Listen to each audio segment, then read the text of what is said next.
Good morning. Welcome to another edition of Take 5. This is my third attempt. The first two ran long, and I do want to call it Take 5. I don't want to keep going long, so let me get right into it. Matthew 14, verse 22. Immediately he made the disciples get into the boat and go before him to the other side while he dismissed the crowds.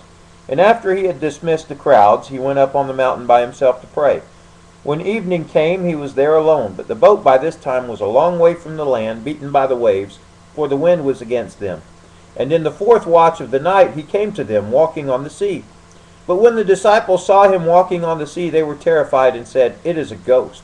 And they cried out in fear. But immediately Jesus spoke to them, saying, "Take heart, it is I, do not be afraid." And Peter answered him, "Lord, if it is you, command me to come to you on the water." He said, "Come." So Peter got out of the boat and walked on the water and came to Jesus. But when he saw the wind, he was afraid, and beginning to sink, he cried out, "Lord, save me." Jesus immediately reached out his hand and took hold of him, saying to him, "O you of little faith, why did you doubt?" And when they got into the boat, the wind ceased, and those in the boat worshipped him, saying, "Truly, you are the Son of God." Jesus finally gets a chance to grieve. He sends his disciples away, sends the crowd away, and he gets to grieve the death of his friend John the Baptist.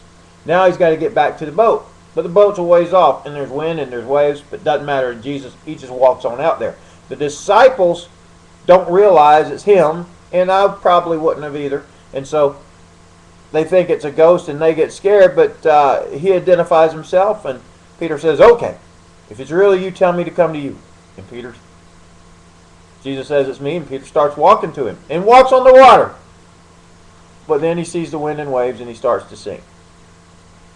Well, Jesus grabs him and picks him up and says, "You of little faith, why did you doubt?" Then they get back in the boat and they worship him. They know they say you're the Son of God. And I believe this is the first time that they've actually called him the Son of God. Now, I might be wrong, and please correct me if I am. That's homework for you. All right? But I believe in this gospel it's the first time.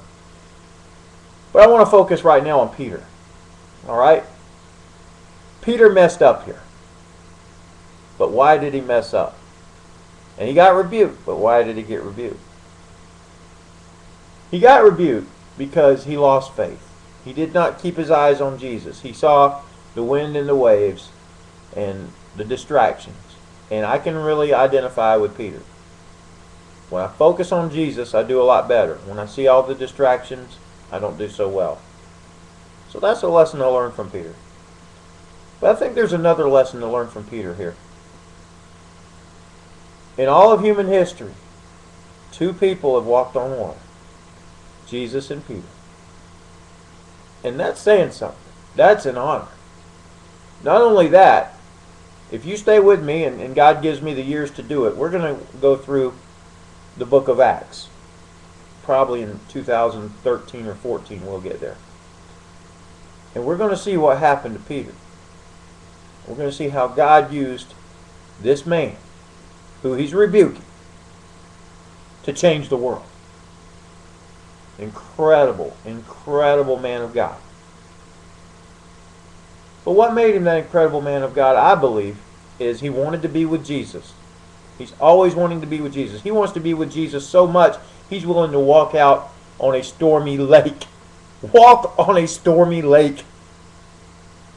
All right? How much do you want to be with Jesus? Are you willing to change your schedule to spend more time with Jesus? Are you willing to change your priorities to spend more time with Jesus? Are you willing just to turn off a television show or the radio? Or to take a little drive to get alone to spend time with Jesus? Peter was willing to walk on a stormy lake to be with Jesus. How about you? Second thing, Peter was willing to get out of the boat to do something. Have you done anything lately? I encourage you. First of all, if you've done something, thank you. Thank you for getting out of the boat. Thank you for getting off your butt, off your couch, out of your house, out of your home, out of your state, out of your country, out of your job perhaps, out of your marriage situation. Be a little careful there. Out of whatever, to do something great for the Lord. And even if you failed, I salute you. Because a whole bunch of other people are still on the couch, still on their butt, still in their home, still in their country, and they haven't done anything for Jesus in a long time. Thank you for trying. And you know what? Even if you failed, Jesus lifted you right back up, rebuked you, and said, do it again, didn't he? All right. Thank you so much. I love you. Come back tomorrow for the next edition of Take 5.